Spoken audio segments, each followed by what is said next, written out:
오늘도 하나님의 말씀으로 또 시작하시는 여러분들에게 하나님의 은혜와 평강이 충만하게 넘치시기를 간절히 축복합니다. 11월에는 시편 말씀 마치고 데살로니가 전서 말씀 함께 나누기로 했죠. 앞에 11월 1일 날 우리가 어제 또 예배 드리면서 1장 말씀 나눴고 오늘 2장의 말씀입니다. 바울이 빌립보 교회 다음으로 데살로니가 지방을 이제 들어갔습니다. 그곳에서 3주 정도, 정확한 기간은 알 수 없지만 길지 않은 기간 동안 집중적으로 전도를 했고 복음의 열매들이 나타났다고 어제 말씀 시간에 함께 주일 말씀 시간에 함께 나눴죠. 한편 그 지역에 있던 유대인들이 복음을 전하는 바울을 핍박하기 위해서 계속해서 폭동을 일으킵니다. 결국 바울은 복음으로 갓 태어난 데살로니가 교인들을 두고 그 지역을 떠날 수밖에 없었죠. 여러분 영적으로 아이를 낳았는데 그 아이를 돌보지 못하고 그대로 떠나야 되는 거예요. 참 마음속에 응어리가 지고 가슴이 찢어지는 일이 아닐 수 없습니다. 그 마음을, 그 바울의 심정을 상상하면서 오늘 본문 말씀을 함께 나눌 수 있었으면 좋겠습니다. 바울은 다시 한번 하나님의 복음의 능력을 확인하면서 데살로니가 교회 교인들을 격려합니다. 1절 말씀 제가 읽어드릴게요. 형제들아, 우리가 너희 가운데 들어간 것이 헛되지 않은 줄을 너희가 친히 아나니.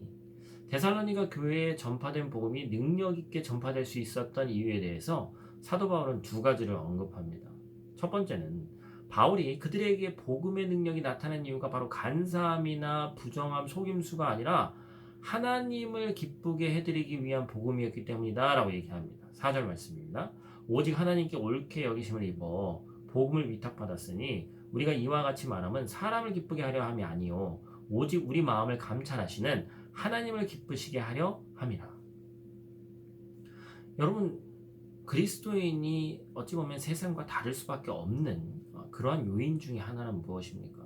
우리는 세상 가운데 있으면서 내 자신을 기쁘게 하려고 하고 또 사람을 기쁘게 하려고 하는 그러한 경향이 당연히 사람인지라 있습니다. 그런데 바울의 초점은 다른 거예요. 하나님을 기쁘시게 하려고 하다 보니까 오히려 그 하나님의 마음을 통해서 하게 되고 그 마음을 통해서 일반 사람들의 마음까지 감동이 되더라는 겁니다.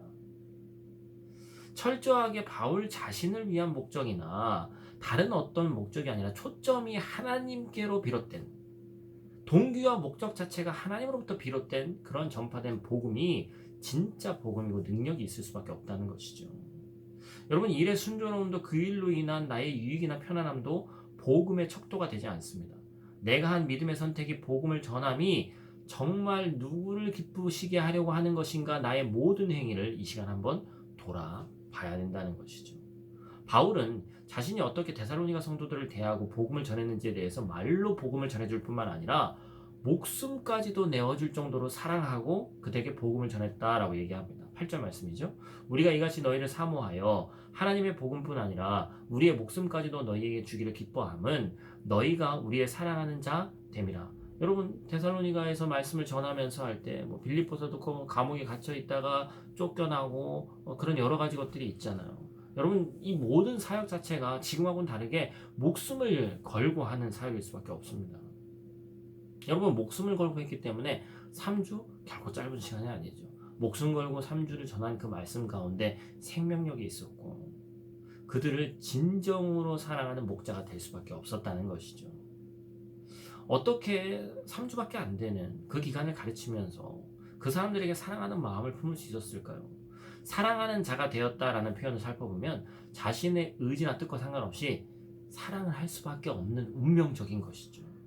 바울은 스스로 데살로니가 지역의 사람들을 사랑하기 위해서 없던 사랑을 억지로 끌어들인 것이 아니라 사랑할 수밖에 없는 사람이 되어서 그렇게 얘기를 하는 겁니다.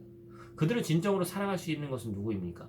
결국 그들을 창조하시고 십자가에 매달려 죽기까지 구원하셨던 주님이시죠. 바로 주님의 마음이 바울 가운데 있었다는 것이죠. 여러분, 전도는, 복음 전파는 섬김과 수고, 때로는 생명을 쏟아부어서 싹 틔우는 사랑의 사역입니다.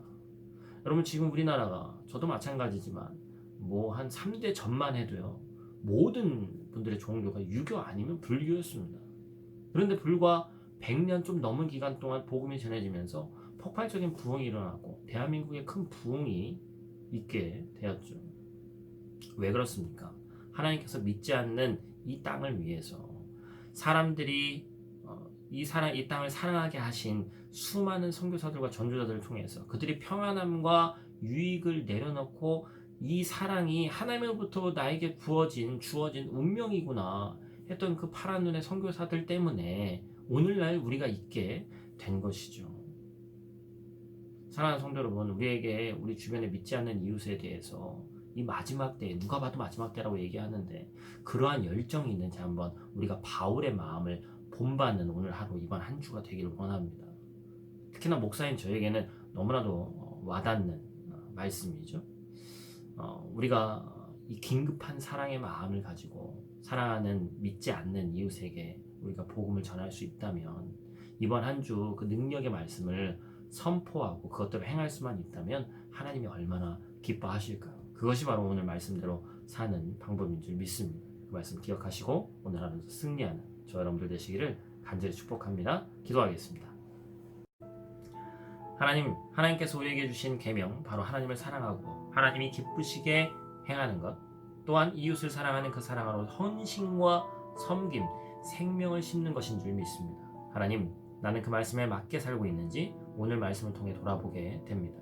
사도 바울이 이러한 사역을 통해서 데살로니가 지역에 흔들리지 않는 복음의 열매를 맺게 한 것처럼 우리의 삶과 사역에도 동일한 역사가 경험되게 하나님, 오늘 하루, 아니 우리 평생의 삶 가운데 함께하여 주시옵소서. 살아서 역사하시는 능력의 이름 예수님 귀하신 이름으로 기도드립니다. 아멘.